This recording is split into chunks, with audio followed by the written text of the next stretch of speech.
All right, all right, all right. That was a little too intense. Come on in. Stop breaking my place. Come on in. But don't touch anything. Don't look at anything. And certainly do not be breaking stuff in my place.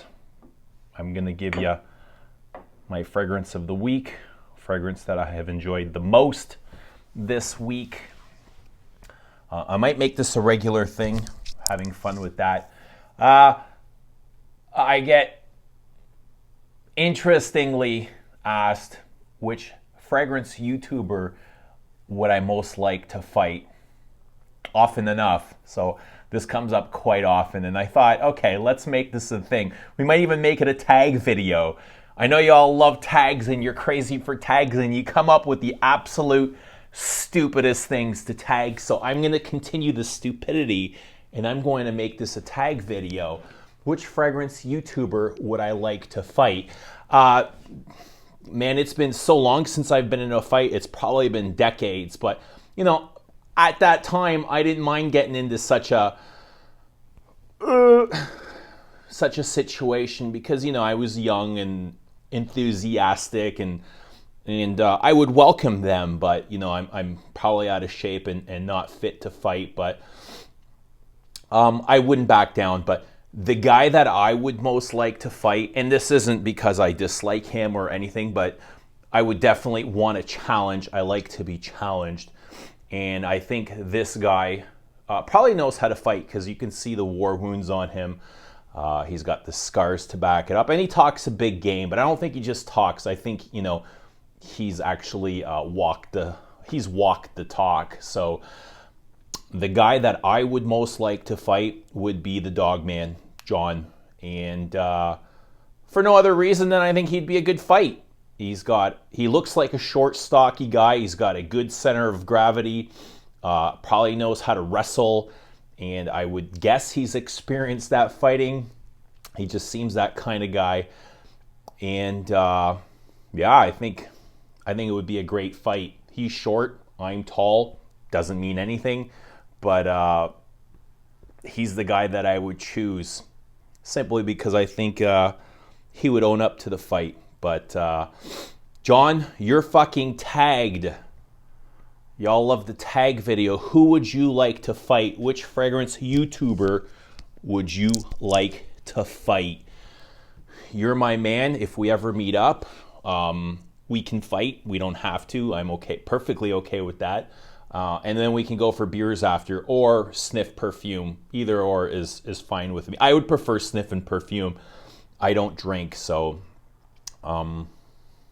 we can drink pineapple juice for all I care. But anyway, you're the guy that I would most like to fight. There's probably a few others, and it's probably not the guy that you're thinking. I know you're all thinking, and you're all wrong. No, I would not like to fight him, but actually, I don't want to fight anybody. But that's to answer your question, who I'm most likely to fight. Here are some of the more interesting fragrances that I wore this week. Talked a lot about Oud Ispahan and Rose Ouds last week, so I'm actually wearing Dawn today, which is a beautiful Rose Oud, skanky, leathery, dry, woody, smoky. You know, it's just a gorgeous, dirty, barnyardy perfume. It's not as dirty as the Night. The Night is, you know, this is dirty. The Night takes it to the extreme. It's like the next level. They're similar, but you know, they have slight differences. I don't know if it's worth owning both unless you're, you know, a serious Oud fan or fanatic or Frederick Moll collector, but both are great, slightly different. This I find a little bit more woodier and incensier.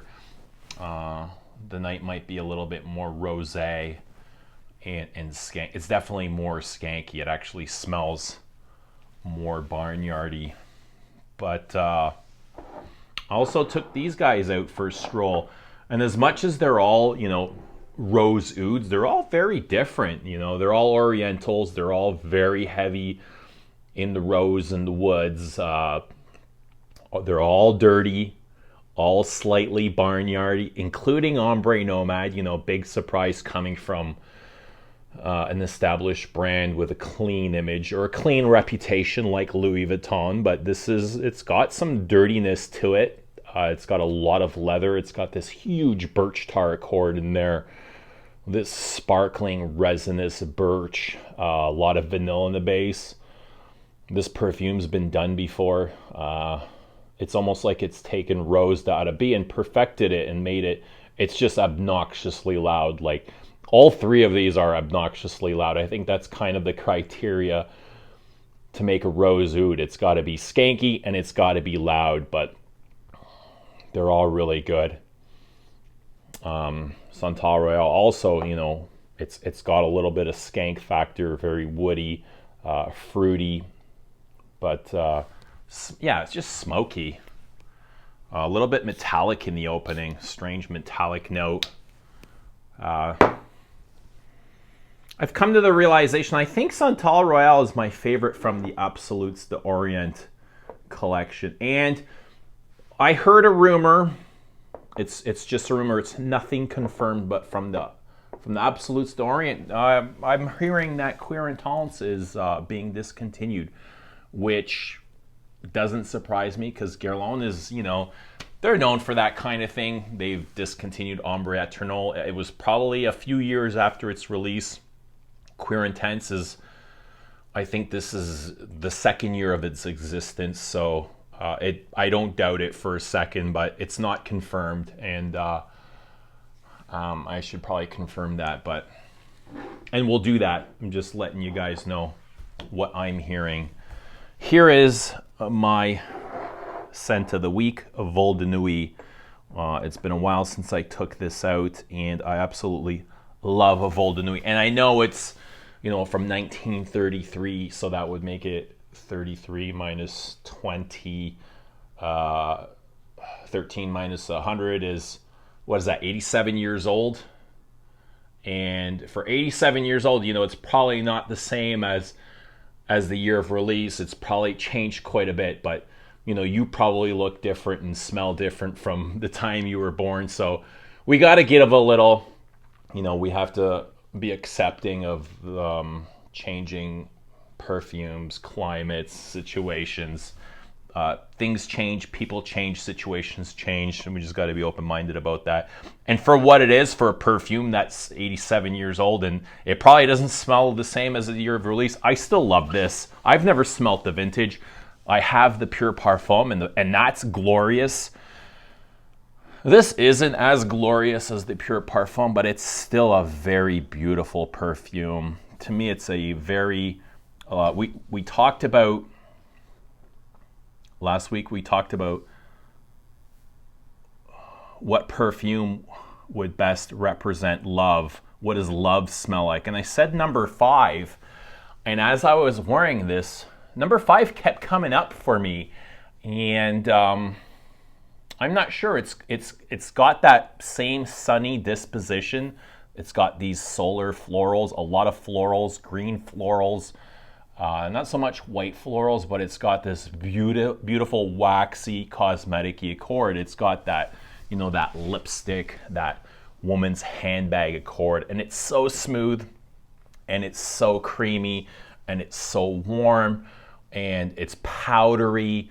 It smells like woman's cosmetics powder, and it's just an absolute delight to wear. It's, you know, perfume from another era that doesn't really exist in today's society, but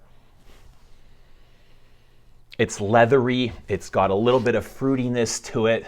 It's green. It's got this nice aldehydic sparkle in the opening. Almost these fresh watery notes as well. Dries down to some mosses and some golden hues of ambery vanilla. These B bottles are being repackaged. I'm not sure if you've seen any of the photos, but they are all, not a lot, but a lot of the, let's say the classics will be repackaged in the heart shape stopper bottle. So You'll see this. You'll see Jiki. It won't be Shalimar. There's a lot of the classics. Vol de Nuit was one. I think it was the Heritage collection. So all the perfumes and the Heritage will be coming out besides Shalimar in this style bottle, which is cool, you know. Interesting to see. I heard last year about a huge repackaging from Guerlain. They didn't want to say, they wanted to keep it a secret, but it's starting to leak. Pictures are starting to come out. Talked about this last week, and I want to talk about this a little bit more. I got this bag, gift with purchase, Gucci Bloom bag, which is cool. I love this kind of stuff, these gifts with purchase, and it's a nice bag, probably made in China. Zipper's a little bit sketchy crap. It doesn't always work properly. Here we go. See, it sticks. Maybe I'm just a little bit too rough or aggressive, but nice pattern inside. It's got that Gucci Bloom pattern.